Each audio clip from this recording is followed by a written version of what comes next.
رمضان کا مہینہ تو پورا معافی کا مہینہ ہے کہ دوزخ کے دروازے بند ہو جاتے ہیں، جنت کے دروازے کھول دیے جاتے ہیں، شیطان قید. آپ دیکھتے نہیں نمازی کیوں بڑھ جاتے ہیں رمضان شریف میں؟ کہ وہ نامراد قید ہو جاتا. تو کسی کو زنجیروں میں باندھا ہو وہ چل تو نہیں سکتا، چھوڑ دو زنجیریں تو چل پڑے گا. تو اللہ تعالی ہم سب کی حفاظت فرمائے، کوئی دعویٰ نہ کرے، لیکن جو تھوڑا سا غفلت میں ہوتا ہے تو ایمان کمزور ہوتا ہے، انہوں تو شیطان بن کے جامع بھی نہیں دینے. جمعے جاواں گے، جمعے کئی جمعہ بھی نہیں پڑھتے، عید تے جاواں گے، کوئی عید بھی نہیں پڑھتا. یہیں یہ ایک نگینہ سینما کے مالک نے بیان کروایا تھا اور اس نے بعد میں اس سینما کو گرا دیا. آج کل وہ کینیڈا میں ہوتا ہے. تو وہ سینمے کا جو تھا نا مینیجر، وہ میرے پاس آیا، کہا مولانا آج میں پہلی نماز پڑھی ہے. وہاں ہم نے مغرب کی نماز پڑھی، اس کے بعد بیان ہوا. بیان کے بعد وہ اتنا ہنگامہ ہوا کہ رش بہت تھا، تو وہاں نماز پڑھی نہیں جا سکے. ہم نے کہنے لگا، میں چل رہا تھا میرے ساتھ ساتھ، مولانا آج میں پہلی نماز پڑھی. میں نے کہا کیا مطلب؟ کہا جی یہی کہ زندگی دی پہلی نماز پڑھی ہوگا راؤنڈ اباؤٹ 40-45 سال کا. میں کہا پہلی نماز؟ ہاں جی پہلی نماز. جمعہ پڑھے؟ نہیں کدی نہیں. عید؟ نہیں کدی نہیں. آج پہلی نماز توڑے پیچھے پڑھی. شیطان جب قید ہوتا ہے تو زنجیریں کھل جاتی ہیں تو نمازی بڑھنا شروع ہو جاتا ہے. اس کے بعد جو گھٹتے ہیں نا تو شیطان کی وجہ سے نہیں، اپنی عادت اور سستی کی وجہ سے. پہلے 2-3 دن بڑا جوش ہوتا ہے، پھر اس کے بعد گھٹتے ادھے کو پھر نکل جاندے ہیں، ادھے رہ جاندے ہیں. تو تراویح میں بھی پہلے پوری مسجد بھرے گی، پھر ایک صف جائے گی، پھر دوسری جائے گی، پھر تیسری جائے گی. تو بھائیو یہ رمضان آ رہا ہے، دیکھو میں ہاتھ جوڑتا ہوں، نماز 5 وقت سارا سال فرض ہے، لیکن روزے کی برکت سے کیا ہوتا ہے؟ شیطان قید ہو جاتا ہے تو وہ سارے بھاگے بھاگے آ رہے ہوتے ہیں. اللہ سے مانگ لو اس رمضان میں کہ یا اللہ ایسی توفیق دے کہ موت تک نماز نہ چھوٹے. رمضان میں بہت سے لوگ رشوت لینا چھوڑ دیتے ہیں کہ نہیں جی ہوں رمضان شریف آ گیا. تو رمضان شریف بھی تو آیا ہے، لیکن اصل میں شیطان قید ہوا ہے تو اب کہہ رہے نہیں ہوں رشوت نہیں لینی، مہینے بعد لواں گے. ڈنڈی مارنے والا کہتا ہے نہیں صحیح تولنا ہے، پھر رمضان تو بعد کٹھی کسر کر لواں گے. وہ کیا وجہ ہے پیچھے؟ ایک تو رمضان کی برکات ہیں، اور ایک شیطان کا قید ہونا ہے، اور ایک جنت کے دروازوں کا کھل جانا، دوزخ کے دروازوں کا بند ہونا، اللہ کے عرش کا پہلے آسمان پہ مستقل ڈیرا ڈال دینا، اور پھر اعلان کرنا ہے کوئی بخشش آنے والا ہے، کوئی معافی مانگنے والا ہے، کوئی توبہ کرنے والا ہے، کوئی جنت مانگنے والا ہے، کوئی دنیا مانگنے والا، آؤ مانگو. اور ایک فرشتہ اعلان کرتا ہے اے بھلائی کے چاہنے والے شاباش آگے بڑھا، اور دوسرا فرشتہ اعلان کرتا ہے اے برائی کے کرنے والے بس کر اور واپس آ جا، بس کر اور واپس آ جا. رمضان کا مطلب ہے جل جانا. رمضان کے لفظ کا مطلب ہے جل جانا. جلنے کا مطلب کیوں ہے اس میں؟ کہ رمضان میں اللہ سارے گناہوں سے اپنے بندوں کو پاک کر دیتا ہے اور ان کے گناہوں کو جلا دیتا ہے، جس سے وہ پاک ہو کر سونا آگ میں جل کے خالص ہو کے باہر آتا ہے. روزہ رکھنے والا بھوک کی آگ میں جل کے خالص ہو کے باہر آ جاتا ہے، اللہ اس کے سارے گناہ معاف فرماتا ہے. دھیان نال سنیں، سب سے اعلیٰ درجے کا مسلمان، میرے نبی کا جواب، جو سارا دن مصلی پہ بیٹھا رہے، جو ہر سال حج عمرہ کرے، جو مسجد سے نہ نکلے، جو رات کو قرآن پڑھے، دن میں روزے رکھے. نہیں، سنو غور سے سنو. من سلم المسلمون لسانہ ویدہ، سب سے اعلیٰ درجے کا مسلمان فیصلہ بات کا وہ ہے جو اپنے مسلمانوں کو تکلیف نہ پہنچائے، جو ہاتھ اور زبان سے کسی کو تکلیف نہ پہنچائے، وہ سب سے اعلیٰ درجے کا مسلمان ہے. کیا بات. میرے نبی سے ایک صحابی نے پوچھا یا رسول اللہ، ہمارے محلے میں ایک خاتون رہتی ہے، رات کو تہجد پڑھتی ہے، دن میں روزے رکھتی ہے، پر اس کی زبان بہت سخت ہے، بہت بےزتی کرتی. ہم نے کہا جہنم میں جائے گی. کہا جی ایک خاتون ہے جو نہ نفلی روزہ، لیکن اس کی زبان کا بول بڑا میٹھا ہے، کہا وہ جنت میں جائے گی. تو سب سے اعلیٰ درجے کا مسلمان کون ہے؟ جو کسی کو تکلیف نہ پہنچائے. پھر اس نے پوچھا ای الایمان افضل، سب سے اعلیٰ درجے کا مومن کون ہے؟ تو آپ نے فرمایا حسن الاخلاق، جس کے اخلاق اچھے ہوں وہ سب سے اعلیٰ درجے کا ایمان والا ہے. کیونکہ تکلیف نہ پہنچانا اخلاق کی ایک صفت ہے، اور اخلاق کی بے شمار اقسام. میرے نبی نے فرمایا اچھے اخلاق 360 صفات کا نام ہے. ایک صفت بھی کسی مسلمان مرد عورت کے اندر ہوگی تو جنت میں چلا جائے گا.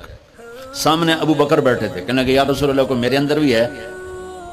تو آپ نے فرمایا تیرے اندر ساری ہے، ساری تیرے اندر ساری۔ تو ابتدا بھی بتا دی، انتہا بھی بتا دی، اور عبادت بھی مسلمان کو اخلاق تک پہنچاتی ہے۔ اب سنو قرآن سے، اللہ تعالیٰ انسان کسے کہتا ہے؟ ایمان والوں کو۔ ان الذین کفروا من اہل الکتاب والمشرکین فی نار جہنم خالدین فیہا اولئک ھم شر البریہ۔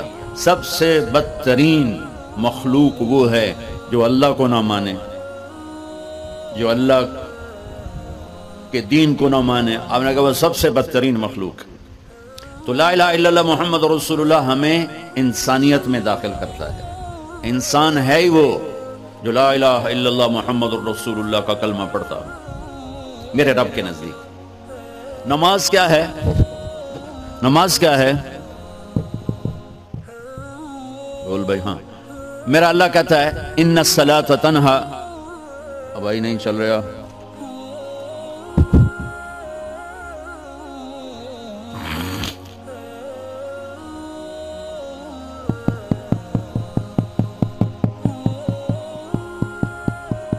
تھوڑی آواز۔ نماز کیا ہے؟ ان الصلاۃ تنہا عن الفحشاء والمنکر، تم نماز پڑھو، یہ تمہیں بد اخلاقی سے بچائے گی اور یہ تمہیں گناہوں سے بچائے گی۔ تو نماز بھی انسان کو اخلاق تک لے جا رہی، فحاشی سے بچائے گی، گناہوں سے بچائے گی، اخلاق کی طرف سفر۔ روزہ آ رہا ہے، روزہ کس لیے ہے؟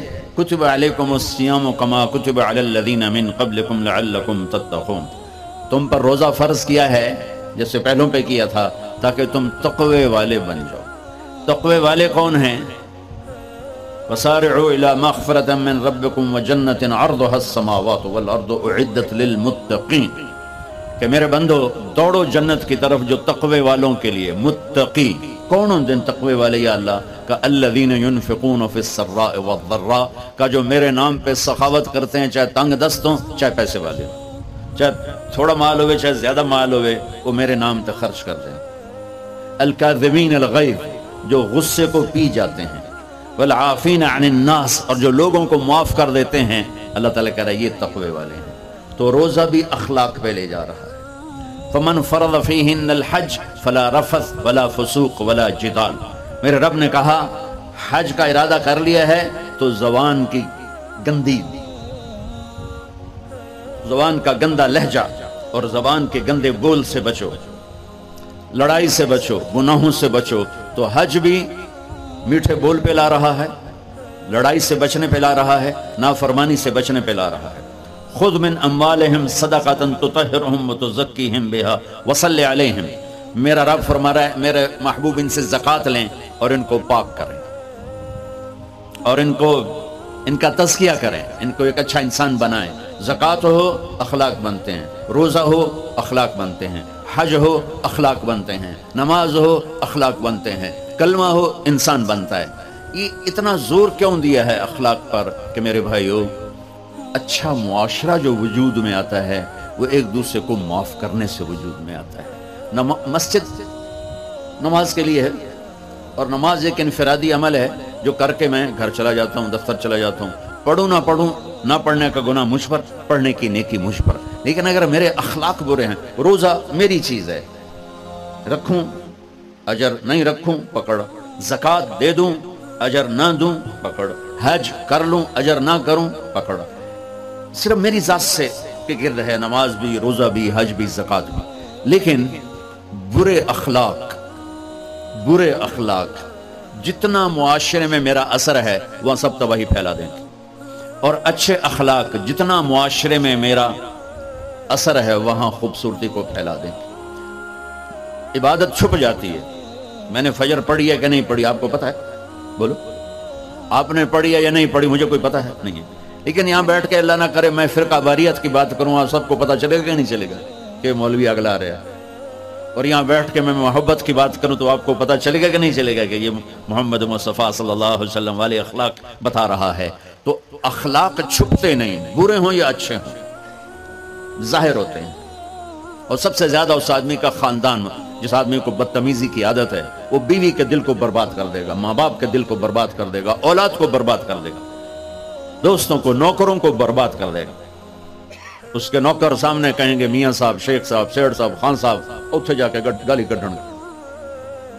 اور جس کے اخلاق اچھے ہوتے ہیں وہ اپنے گھر کو خوبصورت بنا دیتا ہے، رشتوں کو خوبصورت بنا دیتا ہے، ملازموں کو خوبصورت بنا دیتا ہے، اپنے کاروبار کو، اپنی زندگی کو، ہر پہلو اس کا خوبصورت ہو جاتا ہے۔ اچھے اخلاق لباس کی طرح ہیں جو میرا ہر عیب چھپا لیتے ہیں، اور برے اخلاق ننگے آدمی کی طرح ہے جس کا ہر عیب سامنے آ جاتا ہے۔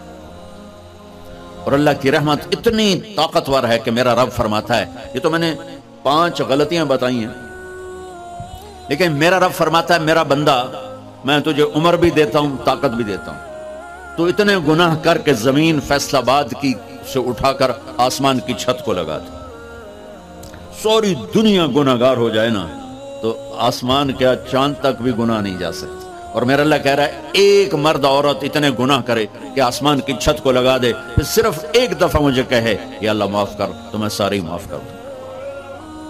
تو بھائیو یہ رات بھی معافی مانگنے کی ہے۔ تو میرے عزیز و رمضان شریف آ رہا ہے، اپنے دل کو کینہ سے صاف کرو، بغض سے صاف کرو، نفرت سے صاف کرو، کسی سے لڑے ہوئے ہو اللہ کے واسطے صلح کر لو، یہ لڑنے کی جگہ نہیں ہے، محبت کر کے جاؤ تو اللہ بڑے اونچے عالی درجات نصیب فرمائے گا۔ اور اللہ تعالیٰ موقع دے تو رمضان میں 3 دن تبلیغ میں اللہ کے راستے میں ضرور لگا لینا۔ تو سارے بھائی نیت کرتے ہو سنت ہے۔